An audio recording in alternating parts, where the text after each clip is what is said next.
Hello friends, welcome in my YouTube channel. Today we'll discuss the summary of the Portrait of a Lady by Khushwant Singh. It's a real story of Khushwant Singh. Well, basically वो क्या बताते हैं इसमें कि उनका childhood और उनकी बॉन्डिंग अपनी ग्रैंड मदर के साथ बताते हैं कि कैसे उन्होंने अपना चाइल्डहुड उनके साथ स्पेंड किया था. तो स्टार्टिंग में वो उनका कैरेक्टर बताते हैं कि कैसे वो शॉर्ट हेल्दी और स्लाइटली बेंट लेडी थे. उनके सिल्वर कलर के हेयर थे जो ऑलवेज मैसिली उनके फेस पे स्कैटर्ड रहते थे. उनके फेस पे रिंकल रहती थी उनके ग्रैंड मदर के.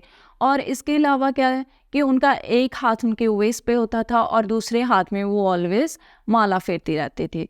तो इसके साथ वो क्या बताता है कि उसके ग्रैंड मदर उसको अपने बचपन की स्टोरीज बताते थे जो उसे कभी आज तक रियल नहीं लगी, क्योंकि जब से वो अपने ग्रैंड मदर को देख रहा है उसको अपने ग्रैंड मदर ऑलवेज बूढ़े ही दिखाई दिए हैं.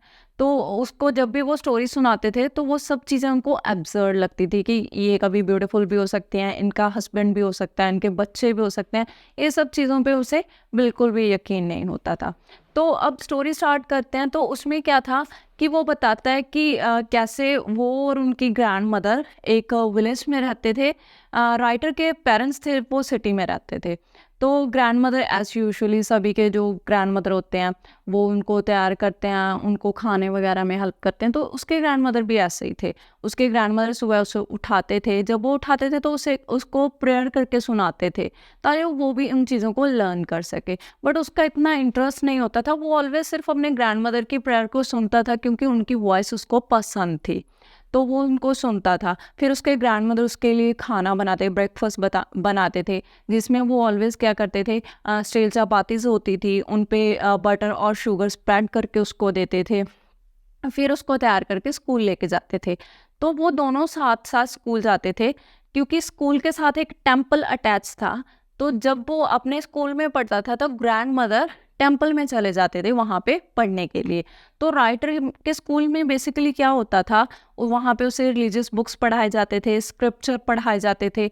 जब वो वापस आते थे तो ग्रैंड मदर अपने साथ ना कुछ स्टील चपातीस कैरी करके लेके जाती थी ताकि वो डॉग्स को फीड कर सकें. तो रास्ते में आते टाइम वो डॉग्स को फीड करके आते थे. जब ऐसे उनकी फ्रेंडशिप चलती रही, जब वो वापस आते थे तो ग्रैंड मदर उसे पढ़ाते थे क्योंकि उनको भी रिलीजन में इंटरेस्ट था. ऑब्वियसली वही चीज़ें वो स्कूल में पढ़ता था. अब उनके फ्रेंडशिप में आया थोड़ा टर्निंग पॉइंट. टर्निंग पॉइंट कैसे आया कि राइटर के पेरेंट्स ने उन दोनों को सिटी बुला लिया. अब जब उनको सिटी जाना पड़ा तो वहाँ पे राइटर का एक तो स्कूल चेंज हो गया, दूसरा उसकी रूम रूम कह सकते हैं कि वो उस रूम में रहता था. बट उसने टोटली अपने आप को ऐसे चेंज कर लिया था कि अपनी ग्रैंड मदर को वो टाइम नहीं दे पा रहा था. क्यों नहीं दे पा रहा था? क्योंकि ना तो उसके ग्रैंड मदर उसको अकम्पनी करके स्कूल जा सकते थे, वो स्कूल बस में जाता था. और सेकेंड चीज़ उसके सब्जेक्ट थे वो मैथ, इंग्लिश, फिजिक्स ऐसे सब्जेक्ट्स पढ़ता था. उसके साथ साथ वो म्यूज़िक भी पढ़ता था जो उसके ग्रैंड मदर को बिल्कुल पसंद नहीं था, क्योंकि ग्रैंड मदर को ये लगता था कि म्यूज़िक अच्छे लोगों के पढ़ने वाली चीज़ नहीं है. जो बैगर होते हैं या फिर कुछ प्रोस्टिट्यूट्स एंड वो होते हैं, वो लोग म्यूज़िक सुनते हैं, अच्छे लोग म्यूज़िक नहीं सुनते. तो उसे उनको ये चीज़ का भी दुख था कि इनके स्कूल में अब रिलीजन नहीं पढ़ाया जाता. तो ग्रैंड मदर बहुत कम उनसे बातें करती थी. वो सारा दिन अपना व्हील स्पिन करते रहते थे, प्रेयर करते रहते थे, मतलब माला फेरते रहते थे. और शाम के टाइम को वो क्या करते थे, स्पैरोज़ को फीड करते थे. जो अब वहाँ पे तो उनको कोई डॉग्स वगैरह नहीं मिलते थे क्योंकि वो घर पे रहते थे. तो घर पे वो स्पैरोज़ को फीड करते थे शाम को.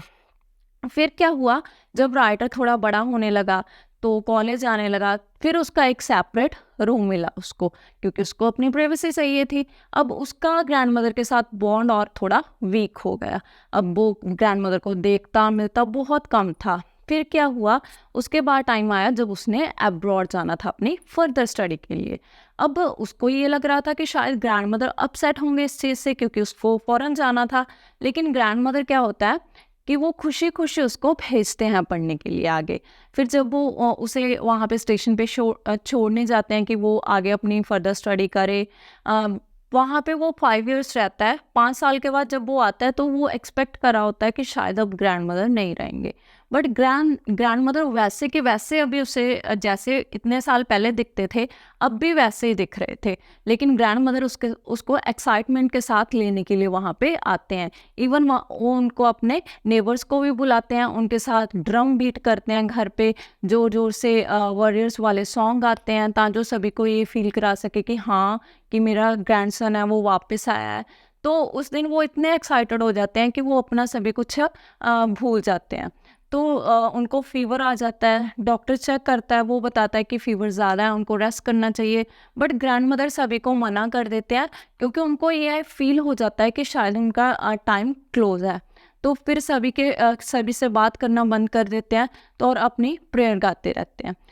थोड़े टाइम बाद वो देखते हैं कि ग्रैंड मदर के हाथ जो माला फेर रहे होते हैं, लिप्स जो मूव कर रहे होते हैं, वो मूवमेंट उनमें बंद हो जाती है। तो ये चीज़ क्या शो करती है कि ग्रैंड मदर अब नहीं रहे। तो वो क्या करते हैं, ग्रैंड मदर को एक कफन में कवर करते हैं और उनको नीचे लिटा देते हैं। अब उनकी डेथ पे बहुत सारी स्पैरोस आती हैं क्योंकि वो स्पैरोस को फीड करते थे। तो उसके मदर क्या सोचते हैं कि शायद ये स्पैरोस कुछ खाने के लिए आई हैं, क्योंकि पहले वो उनको ब्रेड क्रम्स देते थे, तो वो एक्सपेक्ट कर रहे होते हैं ये खाना खाने के लिए आए हैं। तो ग्रैंड मदर जो उसके मदर होते हैं राइटर के, वो उनको ब्रेड क्रम्स देते हैं। बट स्पैरोस क्या करते हैं, वो खाना नहीं खाते और ग्रैंड मदर की डेथ पे मौन करके उठ जाते हैं। अगले दिन जो उनका स्वीपर होता है वो सभी वो टुकड़े होते हैं वो डस्टबिन में डाल देता है। तो ये चीज़ क्या शो करती है, राइटर की अपनी ग्रैंड मदर के साथ बॉन्डिंग शो करती है कि कैसे उसने अपनी बॉन्डिंग अपनी ग्रैंड मदर के साथ शेयर की, फिर कैसे उसमें डिस्टेंस आया, बट लास्ट तक उसके ग्रैंड मदर ऑलवेज उसको कैसे एडमायर करते थे, उसके लिए उसे अप्रिशिएट करते थे जो अचीवमेंट उसने अपनी लाइफ में की है। तो ये सब हमने इस चैप्टर में पढ़ा। I hope you like this video. अगर आपको ये वीडियो पसंद आई हो तो लाइक कर देना। वन मोर थिंग, मैं आपको इसका एक लॉन्ग क्वेश्चन बताऊंगी, वेदर आपको कोई शॉर्ट आंसर करना हो या लॉन्ग करना हो तो उसमें से आपको आंसर मिल जाएगा। आपको सेपरेट कुछ क्वेश्चन प्रिपेयर करने की ज़रूरत नहीं है। Thank you so much, bye bye.